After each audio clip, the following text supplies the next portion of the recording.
अस्सलाम वालेकुम 10th class. Next है हमारे पास एक्सरसाइज 2.2। इसका क्वेश्चन नंबर 1 है। इसमें सबसे पहले उन्होंने कहा है कि find the point of intersection of the following linear equations with coordinate axis graphically. हमने पॉइंट ऑफ इंटरसेक्शन इनके निकालने हैं और इनको ना ग्राफिकली रिप्रेजेंट करना है। तो सबसे पहले हमारे पास इक्वेशन है x + y = 8। इसमें से हम पॉइंट निकालेंगे। तो पहले हम लेंगे एक्स इंटरसेप्ट। जब आपने एक्स इंटरसेप्ट लेना है तो y आपने 0 पुट करना है। यहाँ पे y 0 पुट किया, x की वैल्यू आ गई हमारे पास 8। तो ये पॉइंट आ गया 8 और 0। 8 हमारे पास x की वैल्यू और 0 हमारे पास y की वैल्यू। इसको हमने ऑर्डर्ड पेयर की फॉर्म में लिख लिया है। उसके बाद हम निकालेंगे y इंटरसेप्ट। y इंटरसेप्ट जब लेना है तो हमने पुट करना है x 0। तो उसमें से आंसर निकल आया हमारे पास y का 8। ये पॉइंट आ गया हमारे पास 0 और 8। ये दो पॉइंट आ गए हैं पॉइंट ऑफ इंटरसेक्शन। अब इनको ग्राफिकली रिप्रेजेंट करना है आपने। सबसे पहले ये हमारे पास ग्राफ है, हम इसका बनाएंगे एक्स एक्सिस, फिर इसका बनाएंगे वाई एक्सिस। इस साइड पे एक्स पॉजिटिव, इस साइड पे एक्स नेगेटिव, यहाँ पे वाई पॉजिटिव, यहाँ पे वाई नेगेटिव। उसके बाद हम इसके पॉइंट ले लेंगे। आप पॉइंट 1 2 3 भी ले सकते हैं। 2 मैंने यहाँ पे लिए हैं 2 4 6 8। आप 1 1 के डिफरेंस से भी ले सकते हैं, 5 5 के डिफरेंस से भी ले सकते हैं। ठीक है, यहाँ पे हमारे पास फर्स्ट पॉइंट था x की वैल्यू 8 और y की 0। अगर हम ये वाला पॉइंट देखें, यहाँ पे x हमारे पास 8 है तो y यहाँ पे हमारे पास 0 है। इसका दूसरा पॉइंट है हमारे पास x 0 और y 8। यहाँ पे x 8 और y 0 था, यहाँ पे x 0 और y 8 है।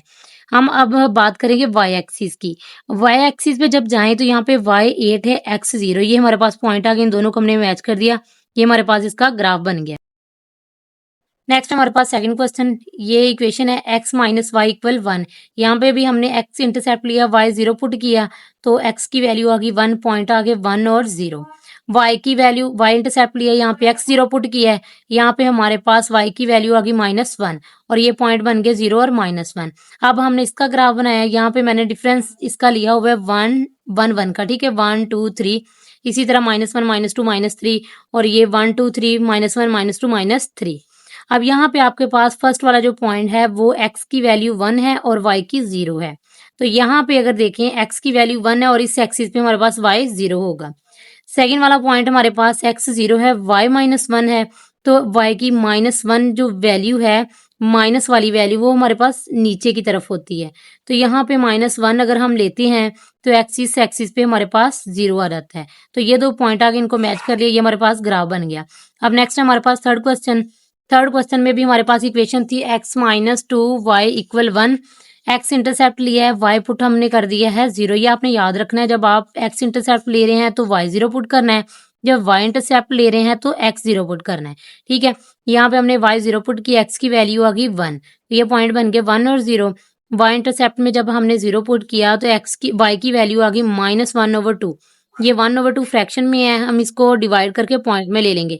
ये आ जाएगा -0.2। ये पॉइंट आ गए। अब इनको रिप्रेजेंट करने के लिए हमने ग्राफ बनाया है। यहाँ भी मैंने 1 1 का डिफरेंस लिया, ये आ गया 1 2 -1 -2 -1 -2 और ये 1 और 2। अब यहाँ पे हमारे पास फर्स्ट अगर देखें, फर्स्ट पॉइंट के हिसाब से x की वैल्यू 1, y की 0। ये हमने 1 ले ली और y की 0। इसके बाद x यहाँ पे 0 है, y की है -0.2। अब ये पॉइंट 0, ये सेंटर जो होता है वो होता है 0। अब 0 से 1 के बिटवीन हमारे पास 9 लाइंस आती हैं, 10 वाली 1 वाली आ जाती है। ठीक है, अब आप यहाँ पे लाइन लगाना चाह रहे हैं, छोटी छोटी लाइंस लगा लें 9, और वहां पे जो सेकंड वाली लाइन होगी वो आपके पास होगा 0.2। यहाँ मैंने अंदाजे से लगाया। ठीक है, और ये इसका हमारे पास ग्राफ बन गया। नेक्स्ट हमारे पास इसका फोर्थ पार्ट। यहाँ भी सबसे पहले हमने लेना है एक्स इंटरसेप्ट, पुट कर दिया y 0, x की वैल्यू आ गई -2 और ये y आ गया 0। उसके बाद y इंटरसेप्ट लिया, यहाँ पे हमने पुट कर दिया x = 0। यहाँ पे y की वैल्यू आ गई हमारे पास 1। ये दो पॉइंट आ गए हैं। अब इसके लिए हमने ग्राफ बनाया है। सबसे पहली वैल्यू हमने ले ली है x -2 की, -2 और y 0 इस पॉइंट पे, और सेकंड वैल्यू हमारे पास है x 0 और y की 1। ये पॉइंट आ गए, इनको मिला के हमने इसका ग्राफ बना दिया। इसका फोर्थ पार्ट था। नेक्स्ट है हमारे पास इसका 5 वाला पार्ट। 5 वाले पार्ट में सबसे पहले हम इसका x इंटरसेप्ट लेंगे, पुट कर दिया हमने y 0। आंसर आ गया हमारे पास 1/5। 1/5 है, आप इसको डिवाइड कर ले, ये बन जाएगा 0.2। पॉइंट आ गया हमारे पास 0.2 और 0। उसके बाद हमने y इंटरसेप्ट लिया है, पुट कर दिया x = 0। तो यहाँ पे हमारे पास y की वैल्यू आ गई -1/5। इसको फ्रैक्शन में अगर हम डिवाइड करते हैं तो पॉइंट में इसका आंसर आ जाता है -0.2। ये 2 पॉइंट आ गए। अब आपने ग्राफ बनाना है। अब अगर देखें ये भी 0.2, ये भी 0.2, मतलब पॉइंट में है, तो हम इसके पॉइंट भी 0.2 इस फॉर्म में ले लेते हैं। तो मैंने यहाँ पे 0.2, 0.4, 0.6 इस फॉर्म में ले लिए। फर्स्ट वाली वैल्यू हमारे पास x की वैल्यू 0.2, ये पॉइंट आ गया, और x हमारे पास यहाँ पे y 0 है, ठीक है, ये पॉइंट। उसके बाद यहाँ पे हमने x 0 लेना और y की वैल्यू लेनी है -0.2, हमारे पास ये वाला पॉइंट आ गया। इसको हमने मिला के एक ग्राफ बना लिया। अब उम्मीद है कि आपको इस क्वेश्चन की समझ आ गई होगी। अगर किसी बच्चे को कुछ भी क्लियर नहीं है तो वो मुझसे पूछ ले।